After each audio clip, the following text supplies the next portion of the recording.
What's up, guys and gals? Welcome back to the Nerd Castle. Today in the world of indie games, got something special for you. The developer of Empty Shell emailed me this morning and said that he's working on Empty Shell 2. If you don't remember Empty Shell 1, it was a very atmospheric, classic roguelike, sort of untethered from turn-based mechanics, but it was still very roguelike-y in real time, where you're in a dystopian society where everyone lives on an island, and every X amount of time, the powers that be vote on one person that has to go into this research facility that's full of all kinds of monstrosities and terrible stuff, armed with random things. Like, you would just have random crap on you when you first started out in the game, and you've got to make it through the entire facility in order to recover pieces of technology. And I don't remember if the first game ever really, explained why you were going down there, or, what the overall dystopian reason was.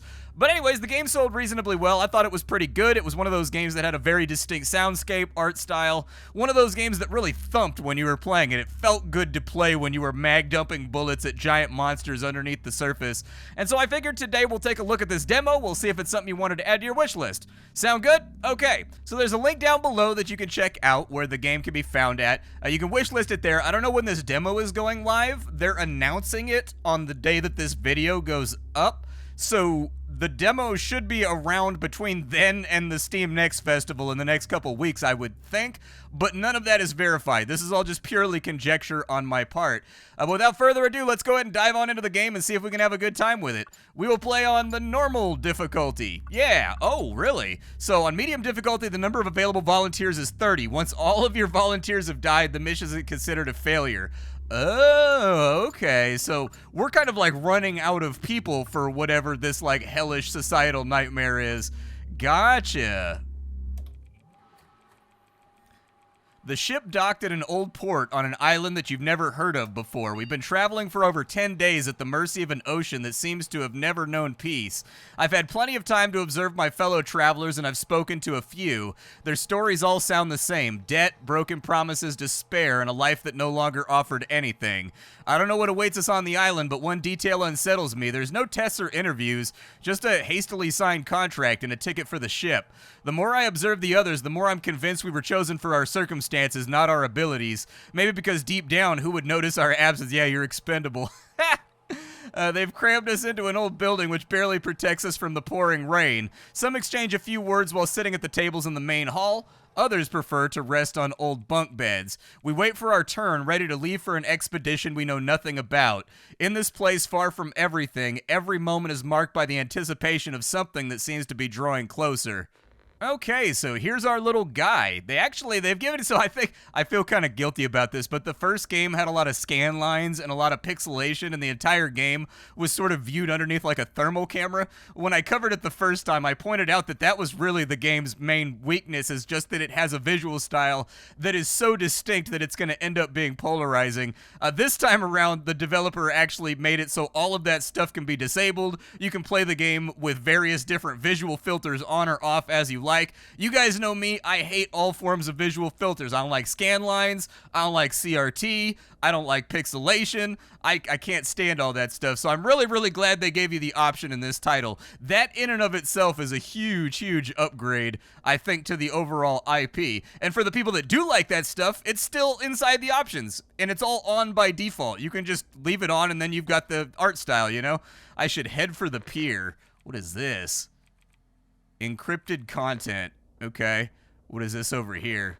A shared logger. Alright, well, let's have a look around. It says that I gotta go to the pier, so I'm guessing we're gonna build up this base in between runs or something like that. Like, the more successful or the more of a failure we are. Don't die out there. Things I hope that no one says to me when I'm leaving to go to a creepy, scary island and trip over a bunch of tires. Leave for the south wing, the hydroelectric plant. I think I could probably do that. I left the shelter in one of the small wooden boats abandoned on the beach. I soon lost track of time, but finally I can make out in the distance what appears to be the hydroelectric plant mentioned in my task list. Once reactivated, it seems it will power all the buildings on this side of the island. But why are they sending us one at a time, and why would I need a weapon? I'm not scared, not entirely. It's not as if I'm walking towards something I can't avoid, but what did I do to deserve this? Or maybe the real question is, what didn't I do? This is what happens when you don't read the EULA, dude. This is what happens. That's why I always read the EULA. You never know when somebody from Ubisoft's going to come up, chain you into the back of a vehicle, and send you off to an island to turn on a hydroelectric plant full of monsters. You never know, man. It could be in the EULA. So we've got a chest over here. It's got thermopolymers, and it's got some iron scrap inside of it. I have a gun. Okay, so my gunfire is perfectly fine. This entire game, part of the dystopian aspect of it is that you don't get to see things from your character's perspective. It's a drone that's following your character and monitoring his process. So we've got some basic controls right there. Let's go ahead and keep it tight, and we'll just kind of like sweep our corners and try to avoid dying. We have an upgrade station over here. We can buy some stuff if that's what we ended up needing. This is a mechanic from the previous game where you'll find money and various other things inside the dungeon, and you can spend it in order to give yourself a better chance at surviving. What is that? Is that a zombie? Ah! Go away, zombie. Okay, all right. A rich zombie. That zombie had like 50 bucks on him. I can't remember the last time I had 50 bucks in my pocket. How do I swap my weapon out? I think I just left click to smack stuff with my pipe, and I feel like it's a good idea to maybe save ammo on some of these bad guys over here. So there's another zombie right there. Looks like we've got some kind of like server room or maybe communications board. I don't know what's going on in here. Can I break that? I can't break that, but everything that flashes in the first game usually had loot. So we've got thermopolymer. Oh, we've got 12 gauge shells. Okay, that implies the existence of a 12 gauge shotgun that's rattling around somewhere inside the facility. How many more bad guys are? Oh, there's like, what is that, like a guard dog? Okay, all right, fall back. I don't really want to beat the Doberman to death with a pipe, but I played the first game enough to know that it's really sort of, oh my god, he's got a gun. Okay, I've got a gun too. If you want to trade shots, we can trade shots. I will take the medium caliber bullets, although I don't think that those are for my pistol. I think we want small caliber, but the good news is after picking up that, oh my god, they respawn behind me? Okay. A little horrifying. Don't like that. The good news is we made enough money off that zombie that we might be able, we got 128 bucks.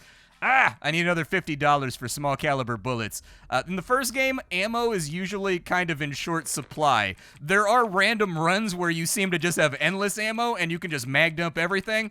But if you're wondering why I'm using my melee weapon so much, it's because the first game trained me to protect my bullets and not expend them at any cost if I can help it. What is the purpose of Building B? They say it's a hospital, but I don't know anybody that's ever been admitted there. There's been several incidents in the 2 years I've spent in the facility, but as far as I know, even in the most serious cases, everyone has been sent to the primary medical center for treatment, never to Building B. Okay. We're learning more about the game world. Anything good in here? What you got for me? Protection plates, medium caliber bullets, and a butcher's cleaver. Okay, is the butcher's cleaver better than my iron pipe? I honestly couldn't tell you, but I'm going to take it, and we'll just drop the iron pipe instead. The UI in this game, very, very similar to if you've ever played Jupiter Hell. It's got the same sort of text-based menus that Jupiter Hell has. If you know how to navigate Jupiter Hell, you'll be able to figure this game out perfectly fine. I've got 26 rounds left in my pistol. Butcher cleaver, protection plates. They offer decent protection from impact. Yeah, go ahead and slap those on because that'll increase my armor meter in the top left-hand corner of the screen. So now we've got 50 armor, and I think it operates under Doom rules where you take half damage until your armor's all gone. Beat that zombie to death. That gave me another $48, but it's still not going to be enough, I don't think. That's fine. Let's keep going into new rooms over here. We'll just sort of see what we run into. We've got another zombie over on that side. I love the shadows being thrown by the light sources on the crates right there. Oof. Good for atmosphere building. Like, really, really good stuff right there. Okay, that guy's been beat to death, and now I have enough money to go buy pistol bullets. But since respawns appear to be enabled, I'm a little bit nervous about going in. Oh, my God. Okay, giant spider. Yep. Kill the dog.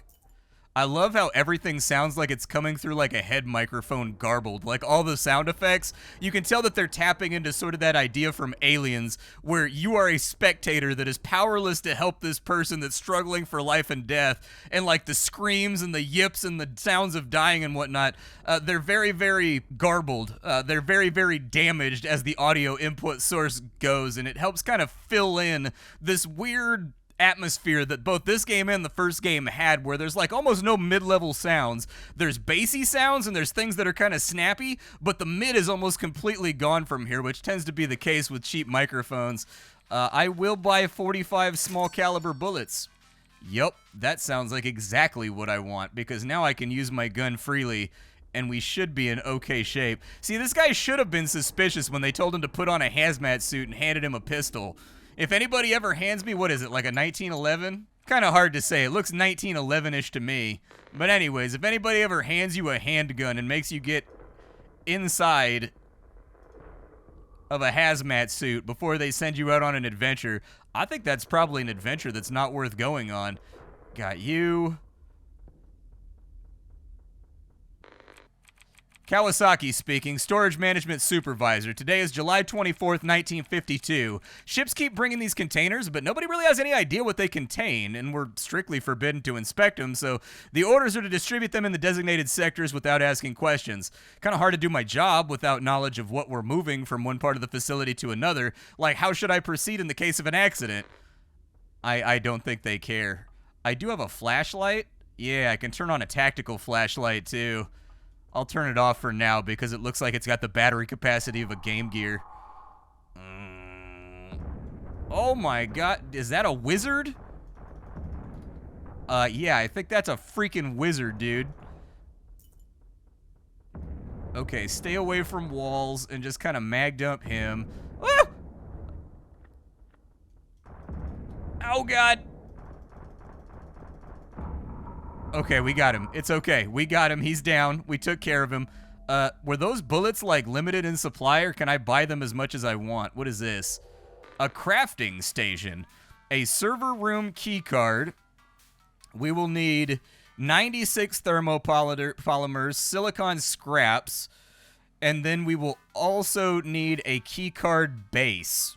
We already have the thermopolymers, so that's good, but we got to find the key card and the silicone scraps. Oh, Jesus, what is that?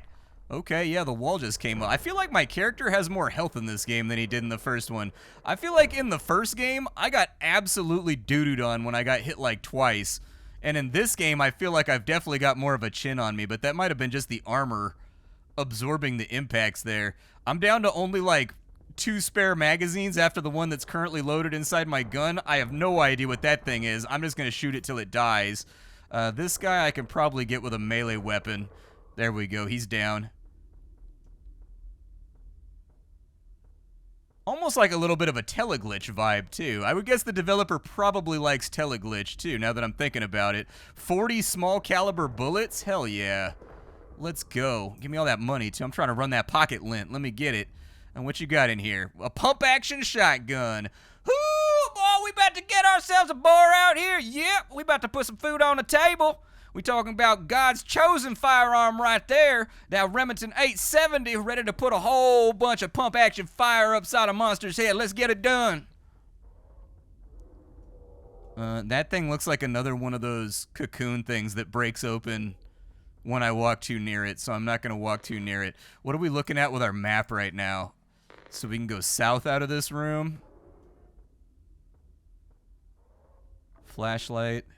Okay, zombie, that's fine. I can handle a zombie, no problem.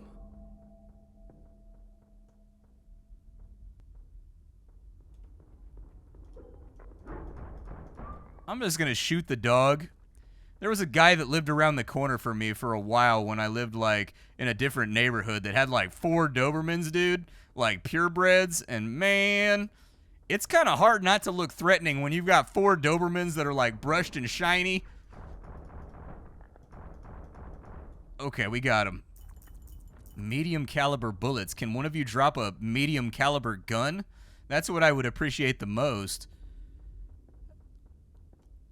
You have a gun? You don't have a gun, but I do appreciate that the game actually gave you like an aiming line to let you know that they're about to shoot at you.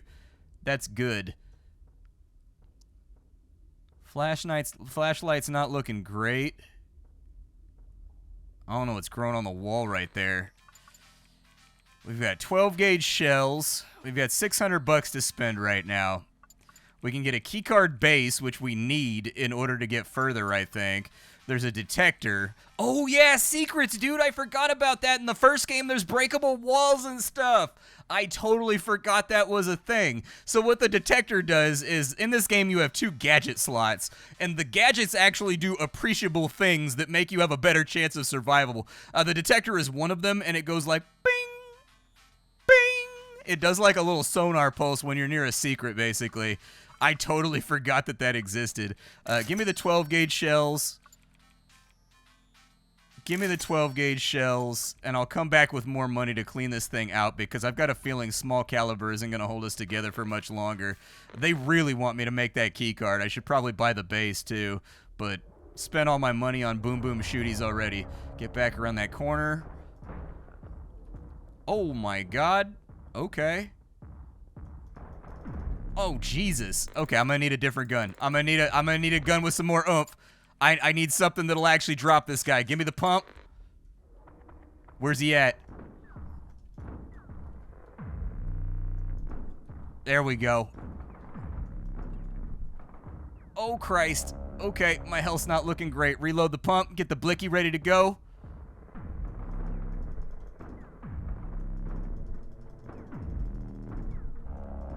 Okay, big monster's down. I'm not feeling super great. But we did get paid right there, which, oh my god, another wizard. Get him. Kill the wizard.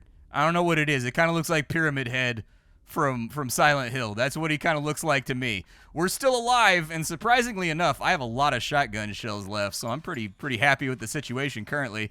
I will get the... I need a med kit, dude. I'm beat to hell right now. It gives me 25 HP for 200 bucks. I'm going to have to do it. I don't think I have a choice. Open this up. Use that real fast to get my health back up to something that resembles acceptable levels. That was a hell of a room.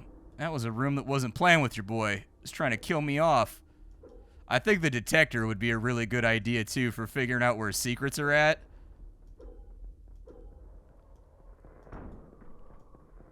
We got them speedy zombies coming after us right now. There's like different grades of zombies.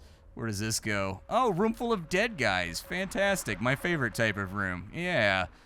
Just the kind of room I like to find. But there is loot.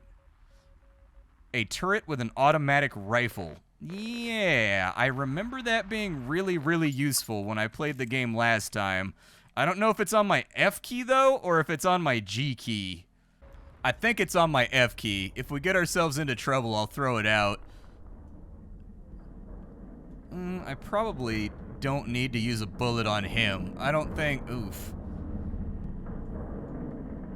Probably don't need to use a bullet on you either. Probably not worth the bullet or the shell.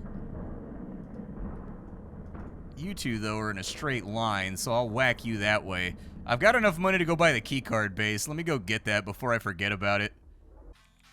Alright, we have the keycard base officially. My flashlight's on 43% right now. I'm going to turn it off.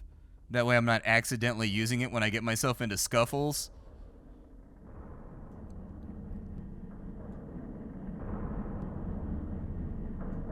Couple of zombies, but they should be manageable with melee attacks. Fast zombie right there, too. Little sprinter. Got him. I'm glad these guys have cash in their pockets. It's making my life a lot better. There's a lot of things I want to buy. Everything inside the vendor is useful. Therefore, I want it all.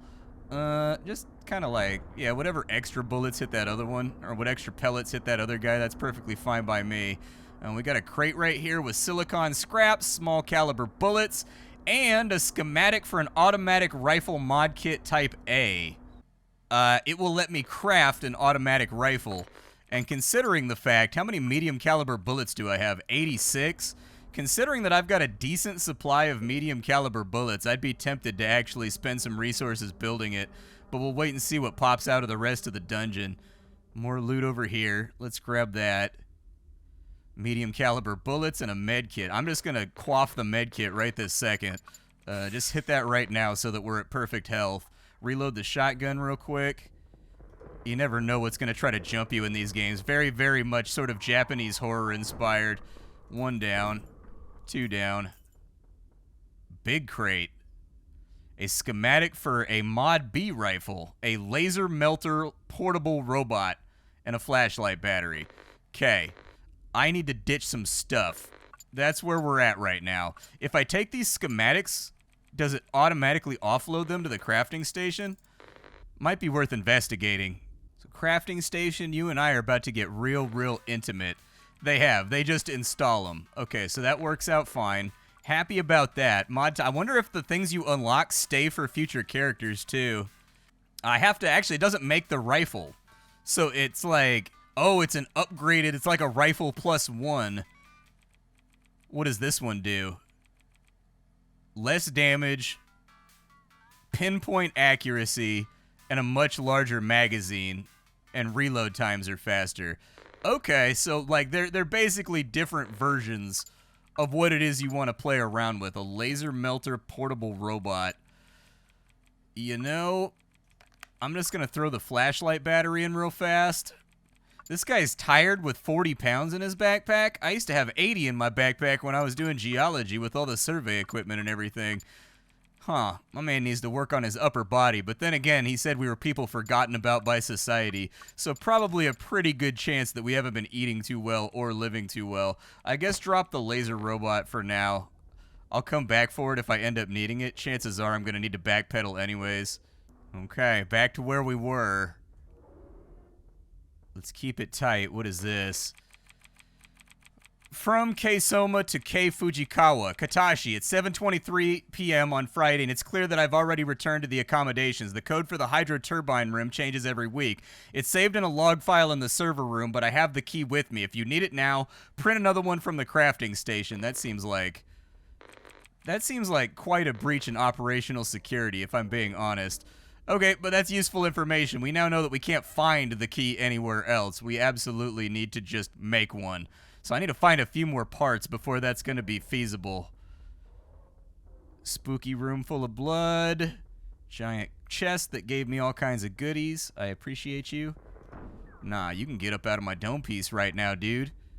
I keep this Mossberg pistol grip pump on my lap at all times. I'm taking damage when I go into melee. I don't like that. Put a few more shells in. Oh, he headbutted me in the face.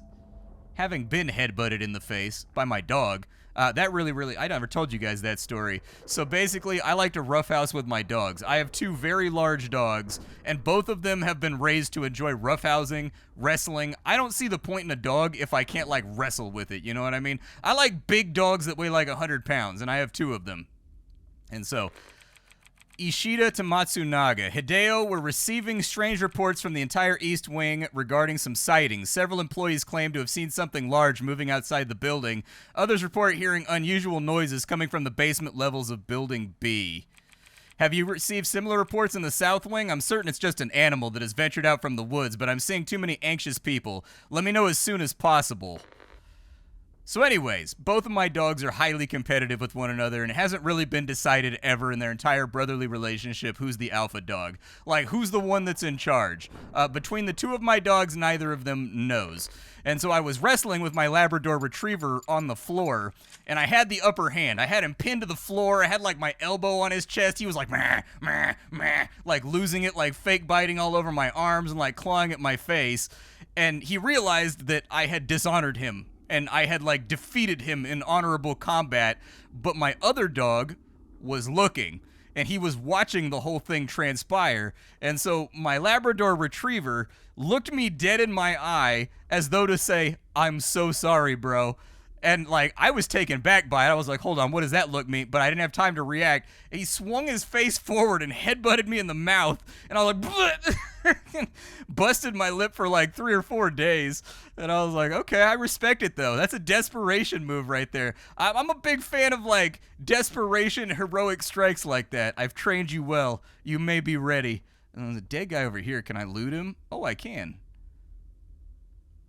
Well, no, I can't loot him. But it does highlight him, which is kind of weird. Flashlight. Oh, no, I don't want to extract. I'm not ready to go yet. Are there extraction mechanics? It seems like there may be extraction mechanics. Is there any part of the facility I haven't been to yet? There is. There's a door right here that I haven't checked out. So we're going to need to backtrack a little bit. I think we've cleared most of the threats anyways. I think I have the stuff for the server room keycard. So I'm just going to spit that out real fast because that was the entire point of our mission coming here, was to get the server keycard and turn the turbines back on so that the island has power. So we now have the keycard. We've also unburdened ourselves of a great deal of weight in crafting with all that stuff, so that should help out a little bit with our encumbrance too. Well, we're still kind of cutting it close. But bullets, I shoot a lot of bullets and those have weight. What's in this crate? Did I just walk past it? An iron pipe. I don't care about that. I don't want that.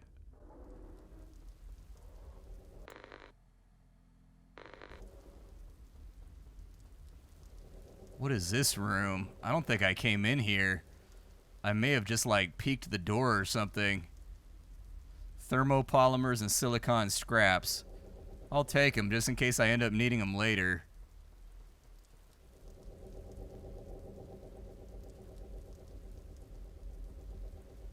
I don't think we want to fall to that lower level right there. A semi-automatic rifle. Okay, inventory's full, so I gotta do a little bit of inventory management here. I'm gonna drop the pistol, I'm gonna drop the small caliber bullets, I'm gonna keep the shotgun as like my primary basically, and then I'm gonna use the semi-automatic rifle. That looks like it's probably... Actually, no, the semi-automatic rifle uses large caliber bullets because I have medium and small, so that's got to be like a 7.62 NATO or something. I don't know what kind of gun it is. It's got like a VSS looking stock, but the rest of it's got like a Mini 14 thing going on. So I don't know what it is, but we can't use it right now, so we may as well just throw it on the ground.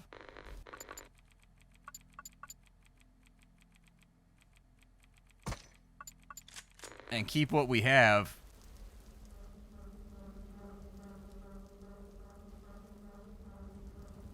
There's a dead guy down there. No one wanted to work at the lighthouse. They say it's too alienating and solitary, but I find it to be fine. At least it keeps me away from certain faces I can't stand. Of course, sometimes, especially at night, it can feel very lonely. The sight of the ocean, as wonderful as it is, can also be kind of intimidating. An infinite mass in slow motion that fades into darkness with its incessant lapping. There are nights when it seems like voices are coming from the water, whispering an incomprehensible language, but I'm sure it's just my imagination. My general experience has been that anytime you tell yourself it's just my imagination, I've seen enough horror movies to know it was not just your imagination. You should probably... There's guns all over the place. Get on out there like an action movie hero and blast that thing in the face. Teach it a lesson about the hegemony of man. There is a final door over here that I never went to. Few bad guys left inside of it. The hydroelectric power plant was inaugurated on August 30th, 1948 after the construction was completed in record time under the direction of Chief Engineer Endo Masahiko and the supervision of Dr. Matsuda, head of Research and Development Department. The decision to dedicate an exclusive power source to the south wing was made in anticipation of immense energy demands required by the initial prototypes of the SSLW project. I think in the first game, the SSLW was what you were trying to get back. Later, the final version of the project, located in the north wing and equipped with its own power system, was optimized to significantly reduce energy consumption, although the demands remained exceptionally high. Despite being considered a technological marvel, the power plant witnessed numerous accidents during the construction, many of which were fatal due to strict deadlines imposed for completion. Where is this server room at? Oh my god. Oh god. Die! Reload the gun. Oh, shotgunner. Got him. I will take the 12-gauge shells, yeah. A foreign SMG, an automatic rifle, and a med kit. Inventory's full, so we're gonna have to figure this out the hard way. I'm gonna check the foreign SMG. Maybe it's like an Uzi or something. What is it? Let's see. Oh, cool. It's like a little, yeah, it's a little grease gun. All right, I'll take that. Let's throw that together because it's basically a pistol that's just like better. We'll throw out the pistol, and then I did want to investigate this automatic rifle too. Use the med kit right now. There we go. We're kind of out of space right now, so I'm going to drop the hatchet inside of there because I think we're past the phase where we're using melee weapons. But we've got 136 medium caliber bullets, and that's, if this is a medium caliber rifle right here, I want it. So the automatic rifle is indeed medium caliber, and it's like an AKM. Okay. Throw it on. Let's do this thing. Good stuff. That's what I like to see. Ammo's going to go fast, though, in these environments. Energy cells and a flashlight battery. I'll take the flashlight battery, because chances are I'm going to be running out pretty soon anyways. Another zombie down.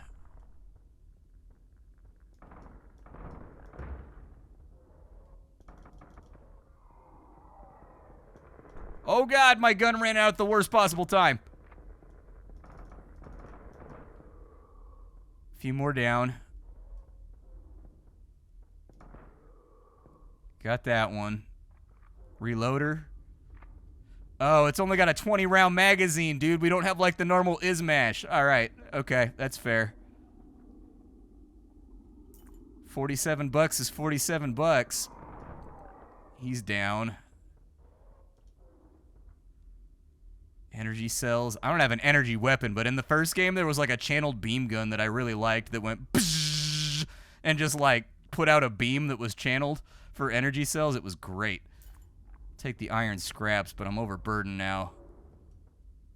So if I need to be like evasive, let's extract and see what happens when we extract.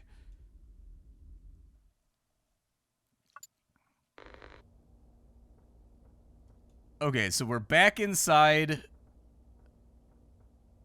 the base, and yep, it's filling in all of these little encrypted letters with the things that I've found. Okay. And we do have a stash, so they've definitely folded in like escape mechanics to the game. So basically they took the original game's flow and they kind of, yeah, transfer all that inside of there, put the foreign SMG inside of there so that our next guy can have some equipment, put the pump and the 12 gauge inside of there. Energy cells, we'll save those for later. The scraps, the polymers, and the silicon we'll throw in there as well. And that should have our weight looking quite a bit more manageable. I'd be pretty surprised if we go through more than like 130 bullets on the next run. And you can also transfer money to your future characters, so like it's continuity. So you've got like a limited number of lives to go in and extract as many times as possible. And I'm betting more facilities open up inside of here because there's a bunch of dark rooms. I bet they light up as you turn on the power grid and as you get the base up and running. Honestly, I love it. I think the game's fantastic. I have no complaints. This is a holo-type example, in my opinion, of how you build atmosphere and how you make your game have a foreboding sort of prose and presence in the player's mind as they work their way through it. The game handles well, it feels good, dodges feel nice, shooting feels nice. This is great. This is exactly the type of game that I love to play. And I think, hopefully the game sells a lot of copies. I like what they're playing around with here, taking the roguelike equation from the first game, where you just have random people going into the dungeon over and over and over again, armed with like a t-shirt and a pipe, and then adding on to that sort of Escape from Tarkov stash type extraction mechanics where you've got a limited pool of people that can go down into the dungeon, and so you're trying to decide what you want to use for yourself versus leave for everybody else after you're gone, because if the first game is any indication, you're going to die a lot in this title. But I had a great time with it. I think it's a lot of fun. This right here is Empty Shell 2. Hopefully you guys liked it as well. My name is Splattercat. I sift through the pile to find what's worthwhile in the world of indie games every single day so you don't have to. I will see you all later.